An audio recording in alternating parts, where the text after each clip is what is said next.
sting him to Dave Bee, Crazy Davy, also known as the Killer Bee. What you want to do is what you don't want to do, okay? You don't want to come in like hop along Cassie, hopping in and hopping out. You don't want to come in dancing on your toes, doing all this bullshit, show off, phony baloney.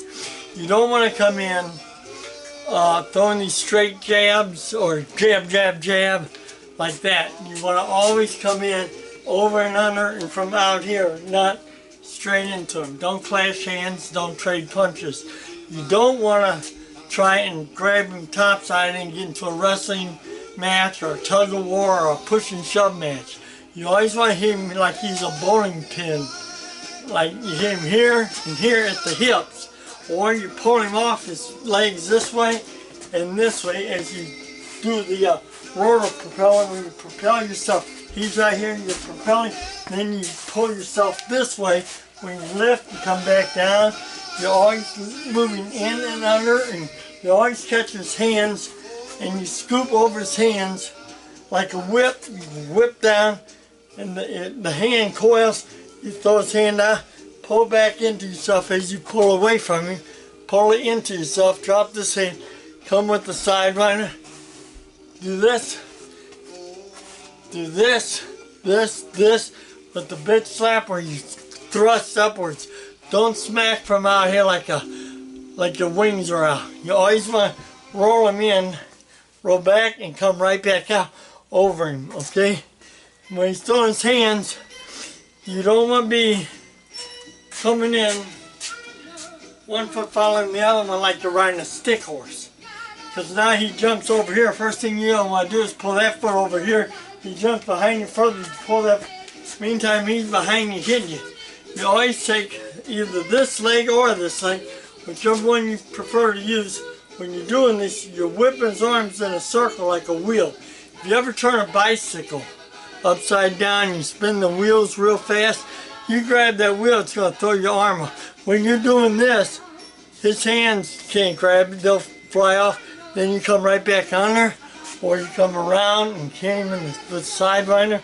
But you're always in tight, so you have the leverage. You fight on leverage. It's not the muscles. You gotta have a fair amount of muscle, but you don't have to be Superman Hercules to beat them, because their muscle bound is stiff, tense, and they've been practicing the wrong stuff like most of them do. And don't be a jumper bean, jumping on your toes in and out. Don't come in there. You don't want to drag your feet either. They say slip and slide.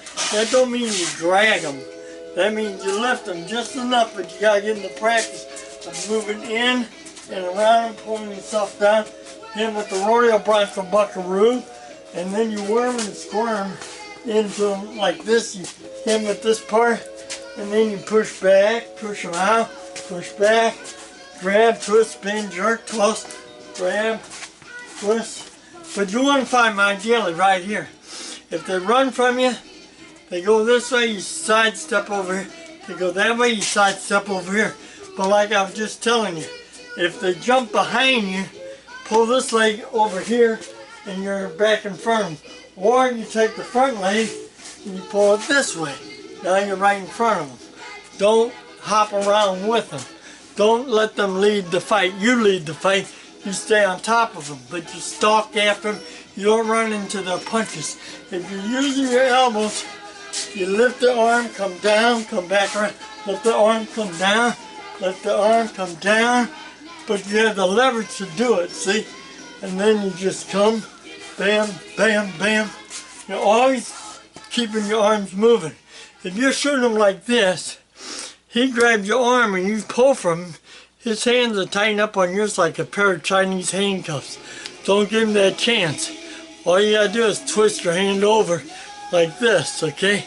And when he grabs you, you can winch under and hit him with the elbow, come back, and you're free. He frees you immediately.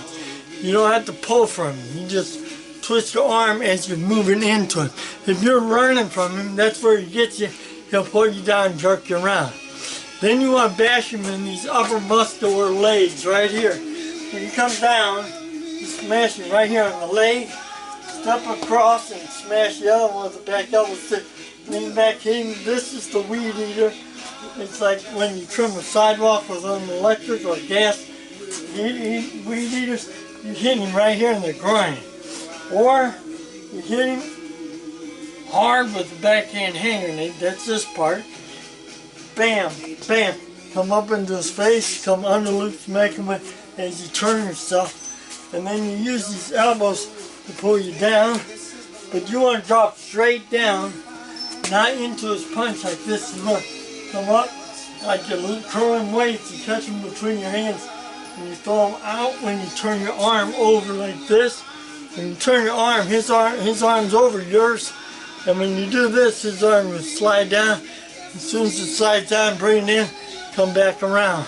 Bring it in, come back around, come over, grab, twist, bend him at the hips by pushing and pulling at the same time. But you move your feet with it, so you twist him. Now you got him going all over the place. Or you do the rodeo bronco buckaroo. You hit it with your hip, this side your ass, and the other side. Shoot your shoulder up into him with the whole butt. Come up, and you back, and then you come around and start firing up on him. It's that easy if you put the right practice in. It'll become a natural habit. You'll have a natural reaction to every action. You'll have a thoughtless reaction to every action. You won't have to think about it if you practice it right. You'll sooner have it than you never have it. Good luck. I'm Stinging Dead Dave, over be the Killer Bee. And don't forget to subscribe.